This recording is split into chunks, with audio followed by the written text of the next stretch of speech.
Hello again, rail fans. Today we're returning to the American side of the TS Classic scene to look at an Amtrak locomotive.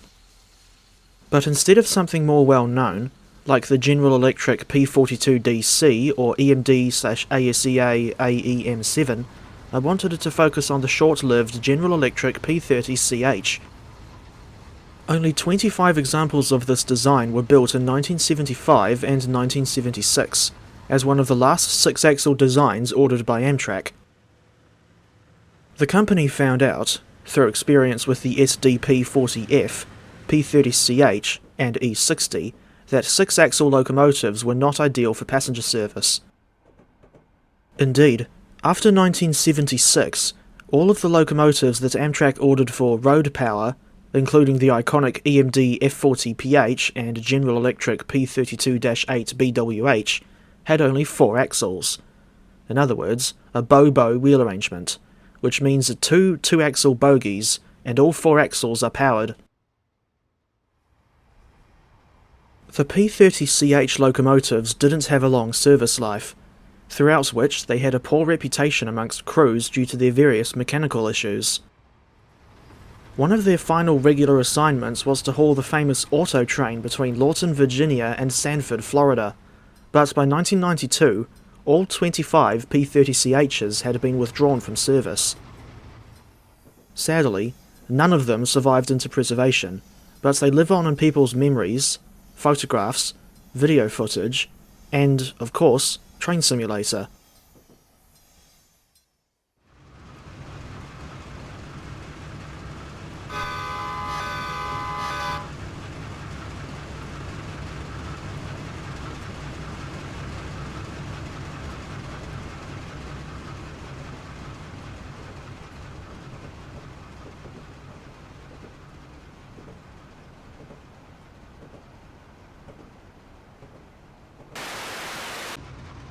The P30CH, otherwise known as Pooch, was released for TS Classic in April 2015, back when Dovetail Games still made content for this game, and she's still available on Steam as of late July 2025 for a full price of 24 New Zealand dollars, equivalent to $14.30 USD. On first appraisal, I think DTG did a good job with the modelling of this locomotive, and from a distance, I reckon she looks a little bit like the U30CG that was built for the Atchison, Topeka and Santa Fe Railway. Both the P30CH and U30CG happened to be derived from the same design, that being the U30C. The add-on also includes a decent selection of passenger rolling stock, specifically the coach car and cafe variants of the Amfleet 2, as well as the Heritage Baggage, Dome, and Dining coaches. Just like the P30CH locomotive herself, the coaches are all in the Phase 3 livery, and come to think of it, if the lead singer of the Australian band Divinals was a fan of Amtrak, you could call her Chrissy Amfleet. As for why I set up an AC44C6M doubleheader instead of a P30CH, to haul these coaches, I have absolutely no idea.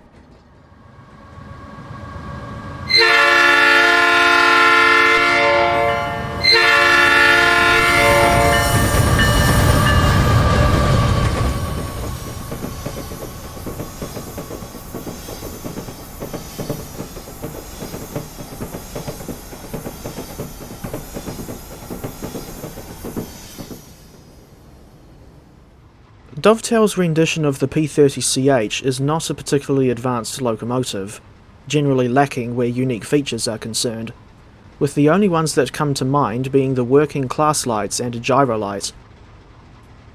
I got the impression that DTG was struggling to come up with unique selling points for this locomotive, since the list of key features on the Steam listing mostly comprises various lights functions and not much else. As for the sounds, they are neither good nor bad, just mediocre, if you ask me. However, it's somewhat understandable in this case, given that it was impossible for DTG to record sounds from a real P30CH. I'm not sure what locomotive type the default prime mover audio was recorded from, but it at least has that classic chugging sound associated with GE diesels. More specifically, it reminds me of KiwiRail's DX locomotives, which were built around the same time as the P30CH. Meanwhile, the default horn is the same old raspy K5LA-esque sound that DTG have reused on more US diesel locomotives than I care to remember, some examples of which can be seen in that background lineup.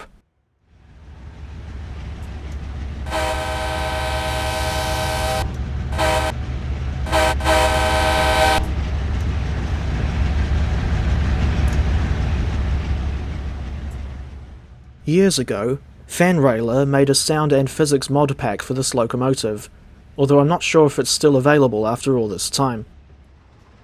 Aside from that quick demonstration of the default horn, I had the mod installed for the rest of this video's production, and in any case, I obviously don't know enough about these locomotives to be able to comment on whether or not the default physics are accurate.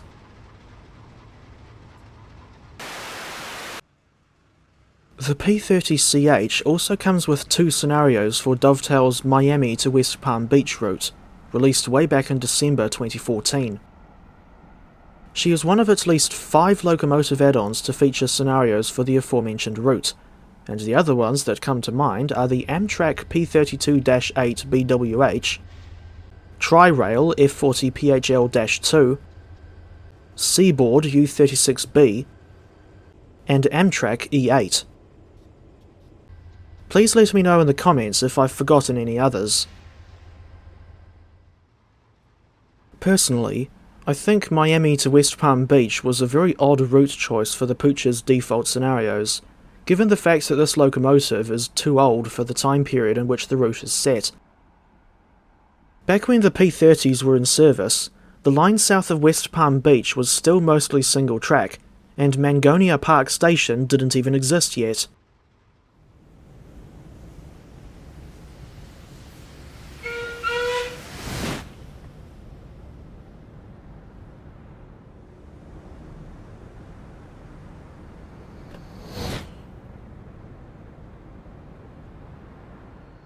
For reference, Mangonia Park is the northern terminus of the Tri-Rail commuter service, and this station opened in 1996, 7 years after the launch of Tri-Rail, whose history you can learn more about in the video I made about the F40PHL-2. In any case, I used to like driving on the Miami to West Palm Beach route when I first got it in 2015, but I have since lost interest in it, largely due to the lifeless environment. Not helping the situation is the poor default state of the P42DC and C40-8W locomotives included with the route. These two need multiple mods to make them decent. Besides the default scenarios, you can also download community-made scenarios for the P30CH on Steam Workshop, although they're mostly on other old routes besides Miami to West Palm Beach. 3 of the routes in question are Soldier Summit, Provo to Helper, the Racetrack, Aurora to Chicago, and Pacific Surfliner, Los Angeles to San Diego. 3 of the Pooch's workshop scenarios were made by High Iron Simulation, who I remember as making some of the, in my opinion, best American workshop scenarios back in the day. If what I've heard about the quality of their payware add-ons is anything to go by, HIS doesn't have a particularly good reputation these days. So far, I've only got one of their routes, namely CSX Hanover Subdivision, and I have no intention of getting Feather River Canyon Enhanced or any other HIS routes. And don't even get me started on their yet-to-be-released Santa Fe gameplay pack in TSW. In closing, I'm kind of split down the middle in terms of how I see the Amtrak P30CH add-on. While this is hardly the worst add-on Dovetail Games have ever made, I wouldn't go so far as to say that she's outstanding either. In any case, there's not much I can think of where potential improvements are concerned, and the silly sods from Chatham probably wouldn't bother implementing them anyway, especially since they seem to be preoccupied with milking the dog's breakfast that is the Trains and World cash cow for all it's worth.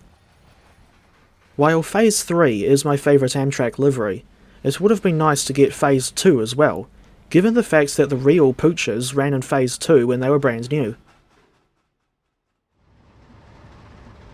As much as I like the General Electric P30CH, I can't help thinking that she was a strange choice on Dovetail's part for a locomotive to bring to the game, especially given her relative obscurity compared to the EMD F40PH or General Electric P42DC, not to mention her somewhat limited usefulness. As such, I think I can only give the overall P30CH add-on a 6 out of 10.